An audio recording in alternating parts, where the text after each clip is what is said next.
Well, first of all, we just have to just be, again, honest. Iran didn't start this war. And if you want to get into it, Iran was actually doing everything possible to avoid this war. Donald Trump had articulated Iran's nuclear program as being a threat worthy of war. But at the time, see, in order for a threat to be imminent, it means that no steps can be taken to remove the risk of conflict, the threat.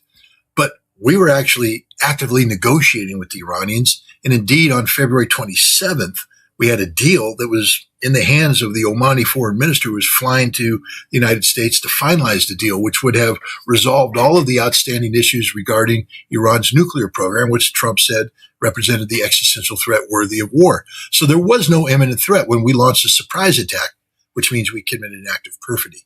And the reason why I want to bring this up is not only did Iran not start this war, but the way this war started was, an act of infamy carried out by the United States.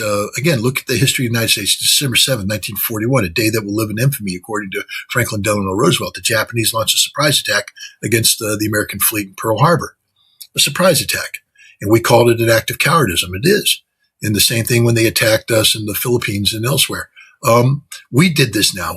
Here we are, a nation that was raised. I was raised with the notion that what the Japanese did on December 11th or December 7th was a horrible thing. I lived in Hawaii. I went to the Pearl Harbor Memorial, and it resonates with me. And so now my country has become that which we have condemned, despised. We are a nation that carries out surprise attacks, using diplomacy as a cover, act of perfidy.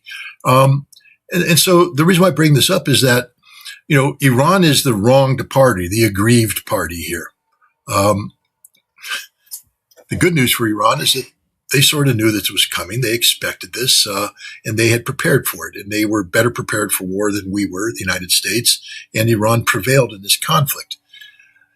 The Iranian position now is that that this has to end now. This can't be something that is sustainable. They can't allow a repetition where the United States simply comes back in 5 years and bombs the next supreme leader and kills them and rolls in with a bombing campaign. Iran is saying this is over now. Now that the United States has taken this to an existential level, then Iran is saying, we're all in. They've pushed all the chips in. We're all in. Trump can sit there and go, call, pass, fold. Iran's all in. That's it. This is the only hand that's going to be played, and Iran's holding, a straight flush. Ace high. So it's over. They're going to ride this thing out. Now they're not going to commit suicide. They're not stupid. As we sort of joke, but it's the truth. The best weapon Iran has is Donald Trump, which is why Iran just said, we're not going to talk to Donald Trump. We're going to let this weapon of mass destruction loose on the people of the United States for 2 more years and on the world for 2 more years. And we're just going to sit back and say, screw you, do what you need to do. We're done. We're not playing this game anymore. Because the problem is the United States. Iran needs the United States out of the Middle East. The United States is a cancer in the Middle East, or it's, a subset of the greater cancer, which is Israel. But Iran wants the United States out and is not going to accept anything other than that. And Iran's holding all the cards, which is why we have a situation today where the president is desperately looking for an off-ramp. This whole thing about the steel wall that he talks about, the blockade, there is no steel wall. Understand that. People, please look at a map of the Arabian Sea. And imagine 16 ships on picket duty. What's their span of control? Even if you give them helicopters doing patrolling and you have other airplanes, how can 16 ships represent a steel wall? They can't. Especially when they get close to the Iranian shore, the Iranian ships will sink them.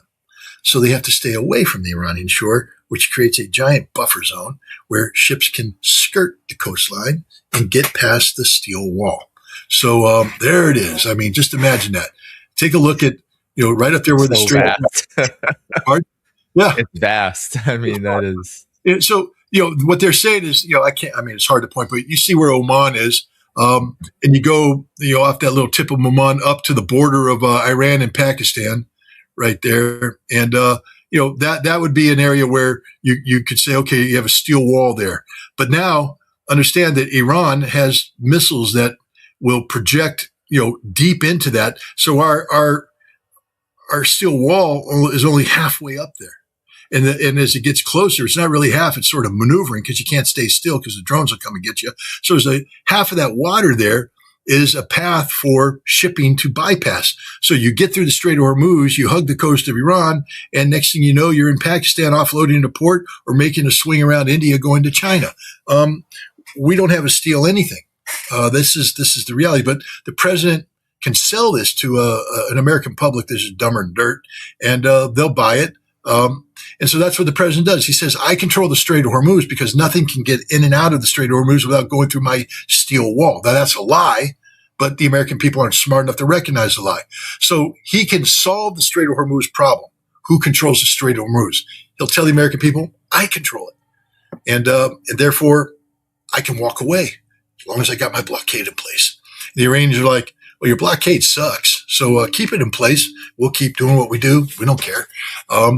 So you can claim you won. We know that you didn't, and we'll just keep doing it and surviving.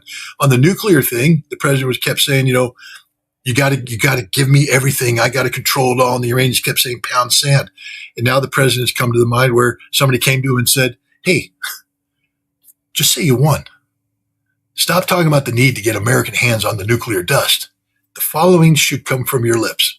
I have destroyed the totality of the Iranian nuclear program. I, Donald J. Trump, through Midnight Hammer and other military actions, I am the greatest leader the world has ever seen. I command the most powerful military the world has ever seen. And our magnificent bombers with their massive forces have destroyed completely the Iranian nuclear program. I am declaring victory and I'm going home. And the Iranians will be like, okay, we don't care. Right. You can say anything you want to say. Go, leave. And I think that's the direction we're heading right now, where the president is going to declare victory in the Strait of Hormuz by this, imaginary steel wall. And he'll say that the nuclear program has been annihilated and that there's no need to go forward. And he'll leave. And that's the status quo we'll have for 2 years. And eventually what's going to happen is nobody's going to give a damn. The U.S. Navy will come home because we can't maintain.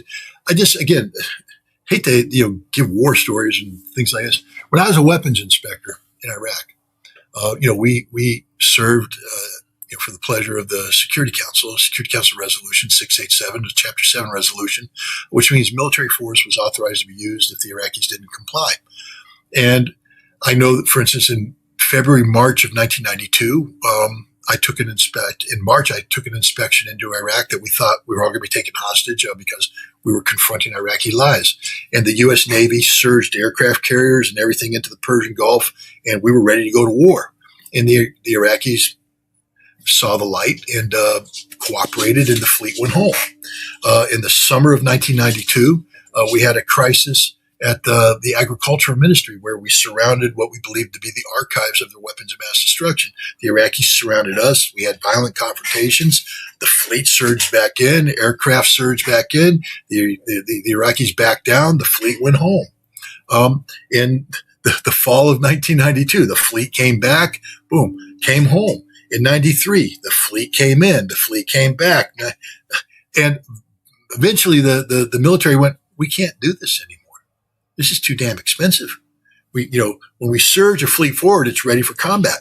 That costs a lot of money. When we bring it back, all these things go away. We have to redo it. So we're spending billions of dollars going through a cycle that never achieves decisive moment. Right now, we have no operational budget anymore. We've blown through our operational budget. This is why the Pentagon's asking for $350 billion more because of this war. Right now, we have units that aren't training because the training money is being allocated to, keeping these forces deployed. This is an unsustainable model. Pete Hegseth should be fired for what he's doing here. Unsustainable model. We have to get these ships home, and we have to get back to, what passes for normalcy. And, cause, that's how we afford it. This is why we have such a high defense budget, because we waste it on stupid things like this. This is an unsustainable model. So eventually I would imagine that sometime after the midterm elections, when the president doesn't have to keep the pretense of victory up, the Navy will just quietly come home. And one day we'll wake up and there's no more steel wall. And nobody will care. Nobody will care because it never really mattered to begin with. And the Iranians will just keep doing what they do, strengthening their ties. And eventually the United States will just quietly leave the Persian Gulf. And I think that's what you're going to see. It's just going to be one of these things that just, look, how many people understand that right now the American military is withdrawing completely from Iraq on September 30th? It hasn't been broadcast everywhere. Not, most Americans are like, no, we got Americans there. We got Americans up there in Erbil and Kurdistan, and we got Americans running around there doing that ISIS thing. On September 30th, every American soldier in Iraq is leaving, is gone, finished. It's just happening. We're already out of Syria. How many Americans know that? We're out, finished, goodbye. We didn't have a big ceremony. It just happened. And one day we're going to wake up and we're going to be out of the Persian Gulf, gone. We're not going back to Bahrain. We're not going back to Kuwait. We're not going back to Qatar, United Arab Emirates. We're leaving. And this is going to quietly happen. And that's what Iran wants. Iran doesn't need to have an in-your-face moment. Iran just needs the results. And this is what Iran's going to get. Yeah. And what's quite stunning about what you're saying, Scott, is that what's so interesting is Trump has, and the United States has, throughout this entire war, throughout all the blunders and all the setbacks and all the losses, the defeats, and how all of it's come out, throughout the whole time, there has been a discontinuity, even in just the messaging of explaining the war, why the United States is in this war, when what you just said as the possible off-ramp could have been the narrative from the start to the end, and made this process seemingly even that much more easy. Now, what you're suggesting is a lot more difficult, in the sense that there are a lot of holes of history that can be shot through. And it seems that there are still forces inside of Washington that surround Trump,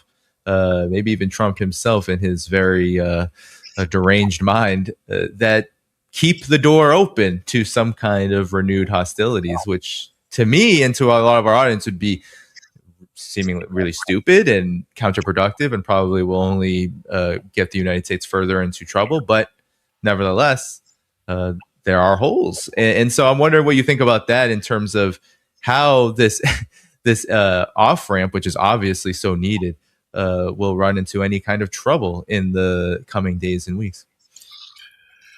Well, the problem is the people that are advocating for a continuation of this conflict, mainly the pro-Israeli crowd, because Israel, sort of feel sorry for the Israelis. Not really, but I mean, just think about it. They spent decades trying to get an American president to go to war with Iran.